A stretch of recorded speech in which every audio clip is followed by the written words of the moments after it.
raro e pequeno espírito negro encontrado em corpos. Use-o para ganhar uma humanidade e restaurar uma grande quantidade de HP. Esse espírito negro se chama humanidade, mas pouco se sabe sobre sua verdadeira natureza. Se a alma é a fonte de toda a vida, então qual é a distinção para a humanidade que temos dentro de cada um de nós? Essa é a descrição da humanidade em Dark Souls 1. O universo de Dark Souls tem uma mitologia própria muito profunda, inclusive eu acho que isso que prende grande parte das pessoas para conversar sobre esse jogo até hoje. Sem dúvida tem muitos conceitos fodas, os deuses, os dragões, o conceito da chama e o mundo acabando, era das trevas, mas pra mim, a melhor parte disso tudo é o que pra mim é o conceito mais confuso dessa série toda e que foi até deixado um pouco de lado nos próximos jogos, mesmo sendo tão icônico.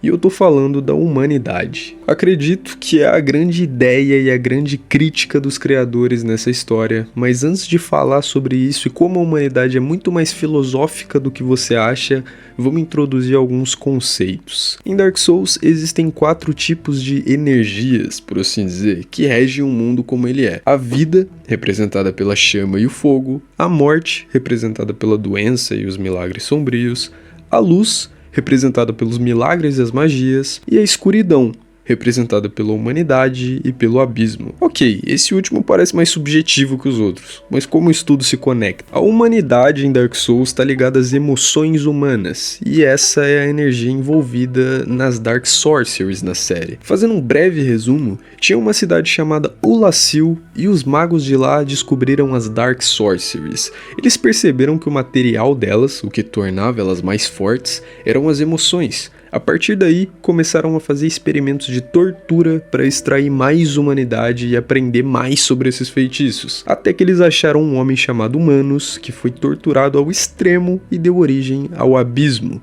uma energia da humanidade que pode corromper tudo à sua volta. As conclusões são: a humanidade pode afetar as coisas ao seu redor, e todos os humanos têm humanidade. O fato do humano ser o pai do abismo não quer dizer que ele é o pai da humanidade, quer dizer que a quantidade de humanidade que ele tinha se tornou tão grande a ponto de corromper tudo ao seu redor e sair de controle. Mas a única coisa que não fica muito clara nisso tudo é o que são Dark Sorceries, magias da humanidade? O que o jogo fala disso? Feitiçaria do Abismo, descoberta por um feiticeiro de Ulasil à beira da loucura. Em contraste com as feitiçarias de alma padrão, a feitiçaria do Abismo é pesada e inflige dano físico.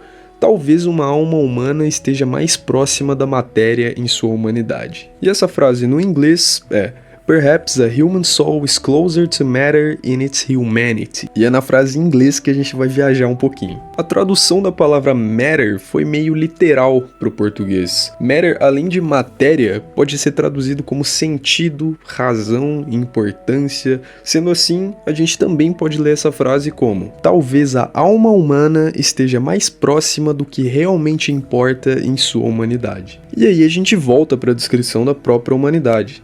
Se a alma é a fonte de toda a vida, então qual é a distinção para a humanidade que temos dentro de cada um de nós? O meu entendimento disso tudo é que os escritores da história querem passar a ideia de que o que realmente importa e define a nossa vida é o que a gente sente, as nossas emoções. Essa é a distinção da humanidade em cada um de nós. E também o que define a nossa vida. A essência da humanidade não é exatamente o que cada um faz, mas o que cada um sente. Eu falei pra vocês que o bagulho era mais filosófico do que parecia. Ok, não tem nenhuma evidência no jogo de que sentimentos bons também geram humanidade. O jogo só comenta das emoções ruins, e são elas que os feiticeiros usavam para ficar mais fortes, mas o nosso personagem, por exemplo, é recompensado quando a gente tem humanidade. Ela cura, a gente pode fazer coisas que não podia antes, fica com mais sorte, pode invocar espíritos, meio que pode conversar com pessoas. Então eu acho que vale para os dois, porque o jogo tem esse elemento da própria gameplay que mostra que a humanidade também pode trazer coisas boas e não só ruins, como causar dano quando a gente manipula ela com as magias. Mas a única ponta solta nessa história toda é: e o abismo? O que o abismo tem a ver com tudo isso? Não é tão difícil, vai. Emoções ruins demais, afetar as coisas ao seu redor, não? Se é que existe alguma crítica em Dark Souls e não são só uns japoneses que gostavam muito de fantasia, eu acredito que a crítica seja justamente essa. As emoções das pessoas e como emoções ruins demais podem até corromper as outras coisas e outras pessoas ao seu redor. Não só as outras pessoas, como você mesmo. Quando você tá muito mal, muito puto com alguma coisa, sua percepção sobre tudo fica diferente. E é isso que os humanos são. São essas emoções que definem a humanidade. A DLC de Dark Souls 1, sem dúvida, é uma das paradas mais fodas e caprichadas que a From Software fez até hoje, talvez até da história dos jogos, e é isso mesmo, eu pago o pau mesmo. Pra mim, além de histórias incríveis, talvez uma das melhores das séries, com Artorias, humanos e toda a parada da humanidade, essa DLC vem pra fazer um pouco mais. Ela vem pra passar uma mensagem, a mensagem de que o abismo pode sim ser muito ruim. Mas não importa o quão grande e difícil ele seja, a gente e só a gente consegue passar por cima disso.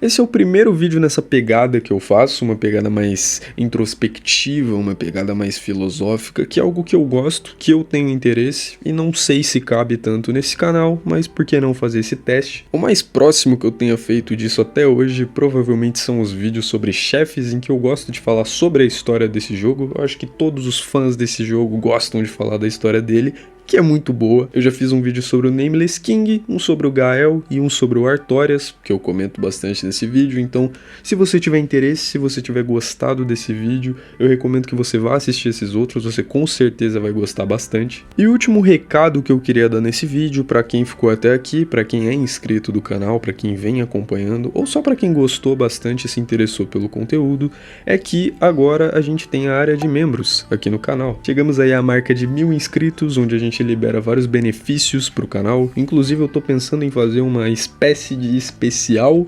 provavelmente vai ser um desses vídeos longos zerando Dark Souls no nível 1, alguma coisa desse tipo, então se você tem curiosidade para ver isso, espera. Mas o fato é que agora temos a área de membros aqui no canal, você pode se tornar um super fã, você vai ter acesso a mensagens fixadas, você vai ter acesso a emblemas, outros benefícios, ou você pode se tornar um membro VIP, e aí você vai ter os benefícios maiores, inclusive alguns que eu ainda tô pensando no que eu vou fazer. Dentre eles vão ter conteúdos exclusivos, acesso antecipado aos vídeos e todo esse tipo de coisa. Se você quiser apoiar meu trabalho, apoiar meu canal, mas não quiser se comprometer com uma assinatura, você também tem os Super Thanks aí embaixo. Você pode mandar uma mensagem destacada que eu com certeza vou responder, e dependendo do que você estiver pedindo ou sugerindo, quem sabe pode até virar um vídeo. Mas no mais, só gostaria de agradecer a todos vocês que vêm acompanhando, que gostam do conteúdo, que vêm fazendo esse sonho ser possível.